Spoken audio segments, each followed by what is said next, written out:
जो हालात 10 साल में इस बीजेपी की सरकार ने बनाए हैं वो किसी से छिपे नहीं है। जब बाबूजी यहाँ से मंत्री थे,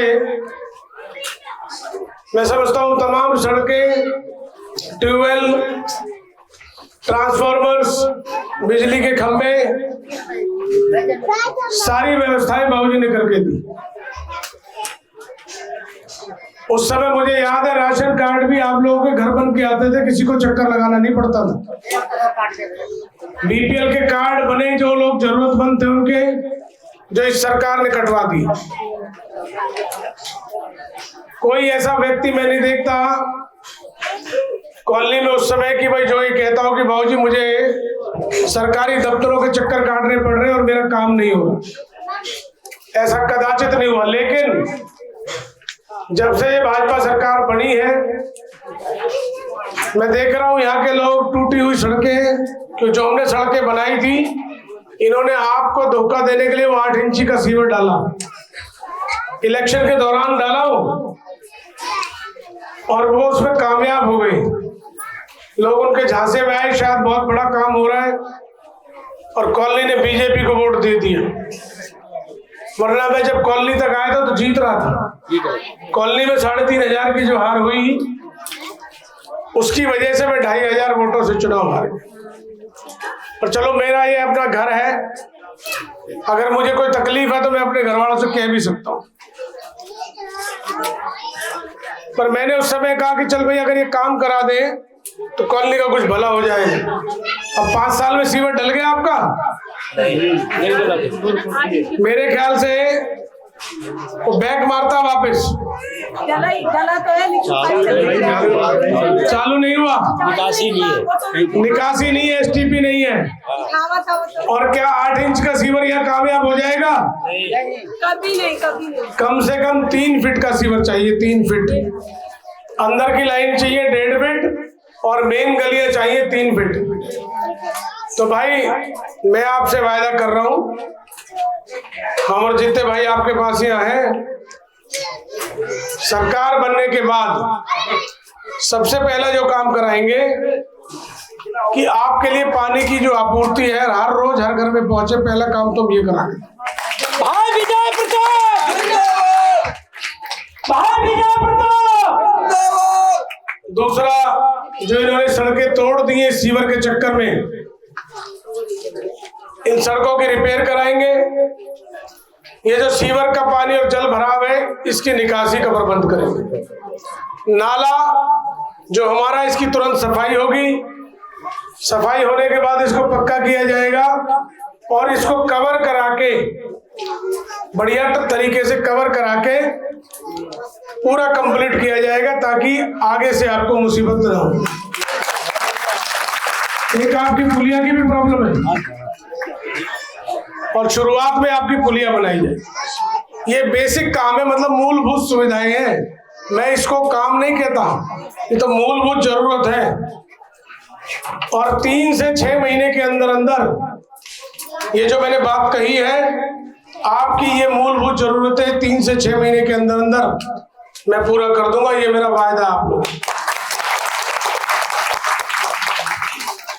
उसके बाद हम सीवर के काम को शुरू करेंगे, क्योंकि प्रधान जी 3 फीट का सीवर डालने, रोड उसके बाद ही बनाएंगे। नहीं, सही बात है, ये तो फिर टूटेगी। और ऐसा काम करेंगे कि दोबारा आपको कभी जीवन में तकलीफ ना हो। आपको याद होगा यहाँ दयालबाग का बूस्टर भी बाबूजी ने बनाया था, उद्घाटन इन लोगों ने कर दिया था। वैसे इनसे पहले तो तुम ही करी आई थी। किया था, आपने ही मदद करी। 15 अगस्त 2017 को रेनीवेल का पानी यहाँ लेके आ गए, आपने मदद करी, बाबूजी ने मदद करी। हमने ये बूस्टर बनवाया, रेनीवेल का योजना भी हम लाए, लेकिन आज तक ये बूस्टर पूरा भरता नहीं है इनसे।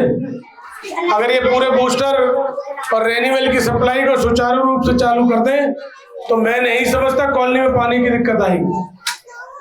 लेकिन अफसोस इन्होंने नहीं किया। कोई बात नहीं, आप निश्चिंत रहो, बूस्टर हो या ट्यूबवेल हो, पहले भी बाबूजी ने काम किया। हर घर को पानी, साफ पानी पहुंचाने की जिम्मेदारी हमारी, हमारा वायदा है। हमारी इस कॉलोनी को, जैसा भाई ने कहा है, कि कम्युनिटी सेंटर और बारात घर चाहिए। वैसे तो भाई मैंने अभी पीछे 2 की घोषणा करी जी। और जितने भाई तगड़ा आदमी है 2 से 5 करा ली इसमें। तो कोई बात नहीं, अब 5 बोला है तो 5 ही बनेंगे, 5 ही बनेंगे। भाई विजय प्रताप संघर्ष करो, हम तुम्हारे साथ हैं। हमारे यहाँ छठ घाट की भी जरूरत है, दुर्गा पूजा के लिए स्थान की भी जरूरत है। और ये मैं हर जगह कहता हूं कि ये हमारी जीवन से जुड़ी हुई चीज है, हमारी आस्था की बात, और ये होनी चाहिए। नहीं गौर हुआ अब तक, लेकिन मेरा वायदा है हमारी इस कॉलोनी के लिए ये दोनों व्यवस्थाएं मैं करके दूंगा। हमारे इलाके के लिए एक हेल्थ सेंटर 50 बेड का बिल्कुल वायदा है मेरा, एक हेल्थ सेंटर, एक सरकारी स्कूल। और मैं ये तो नहीं कहता कि शिवदुर्ग विहार, लेकिन अनंतपुर से लेकर और बॉर्डर तक हमारा ये सूरजकुंड एरिया है, इसमें शिवदुर्ग विहार प्रमुख है। इस इलाके के लिए एक अस्पताल बड़ा और एक कॉलेज हमारी सरकार आने के बाद ये भी यहाँ बनाए जाए। भाई विजय प्रताप जी, भाई विजय प्रताप जी। लखनपुर फाटक पे आए दिन परेशानी है, और मैं आज देख के आया वहां 10-10 फुट के गड्ढे खोटी हैं, उनमें पानी भरा पड़ा है।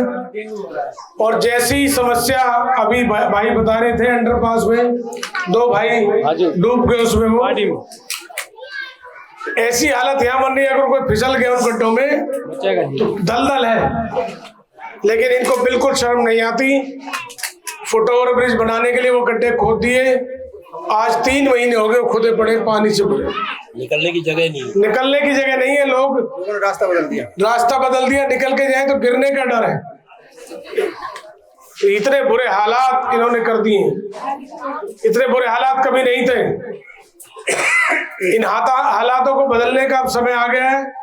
हरियाणा में कांग्रेस की सरकार बनने जा रही है, आप निश्चिंत रहो, इसी योजना में ये अंडरपास आपको यहाँ मिलेगा, इसी योजना में मिलेगा। भाई विजय प्रताप जी, भाई विजय प्रताप जी जिंदाबाद।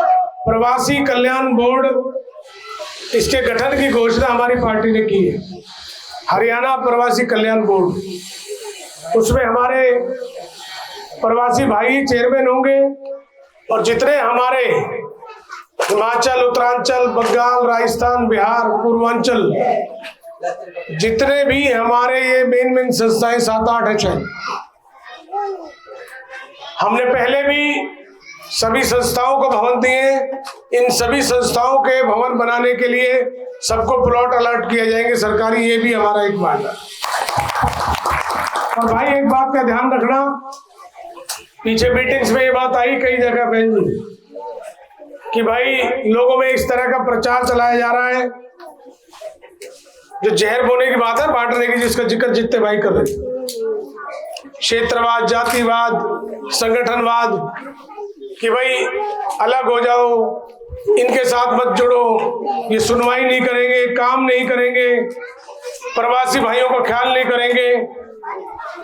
मुझे एक आदमी इस कॉलोनी में से उठ के बता दे कि आज तक हमारे घर पर कोई गया है या हमसे मिला है और हमने किसी का तिरस्कार या अपमान किया हो या ना उसकी बात सुनी हो, तो एक आदमी बता दे, एक नहीं मिलेगा, नहीं मिलेगा। हमने कहा कि भाई हम आपके बीच में आए हैं, आप हमारे परिवार के सदस्य, कोई भी व्यक्ति हमसे मिल सकता है और हमें कह सकता है कि भाई ये मेरी बात है और आप सुनो। हम किसी को भी ये नहीं कहेंगे भाई फलाने को ले, कोई ये ना सोचे हम कहेंगे प्रधान जी को ले, इन प्रधान जी को नहीं है सर, हम कहेंगे भाई आप मिलो सीधे, हम आपकी सुनवाई। तो इनके प्रचारों में ना हो, जब कोई पार्टी और कोई लोग काम नहीं करते हैं ना, तो फिर इस तरह का जहर बोने की कोशिश करो। आज सरकार बनने जा रही है, उसमें हिस्सा डालो, हिस्सा डल जाएगा तो जो मैंने कहा है वो चीजें पूरी होंगी। 4 से 6 महीने में कर दूंगा, अस्पताल कॉलेज में टाइम लगेगा, स्कूल में वो, लेकिन इसी योजना में पूरी होगी। आप सोच सकते हैं कि ये इतना पैसा कहां से आएगा। भाई फरीदाबाद इतना टैक्स देता है कि 5 जिलों का खर्चा हम ही चलाते हैं। फरीदाबाद 5 जिलों का खर्चा चलाता हरियाणा में और खुद परेशान है। क्यों? क्योंकि यहाँ के नेता अपने को खाने में लगे रहे, लोगों का काम नहीं किया और आज ही उसका दुष्परिणाम है ये कि जो शहर सबसे नंबर 1 था सबसे आखिरी हो गया। अब इसको दोबारा नंबर 1 बनाना है तो भाई कांग्रेस की सरकार बनाओ। हमारी सरकार बनते ही 500 रुपए में गैस का सिलेंडर मिलेगा, 300 यूनिट बिजली माफ होगी, 6000 हमारी माताओं और बुजुर्गों की पेंशन होगी और 1000-1500 का हम एक कार्ड की योजना ला रहे हैं जो हमारी राजस्थान में जब सरकार थी जब लाए थे हम।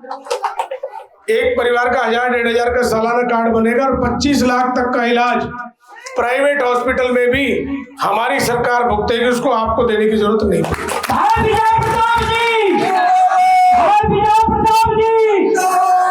लेकिन ये जब ही संभव हो सकेगा जब आपका आशीर्वाद मुझे मिलेगा।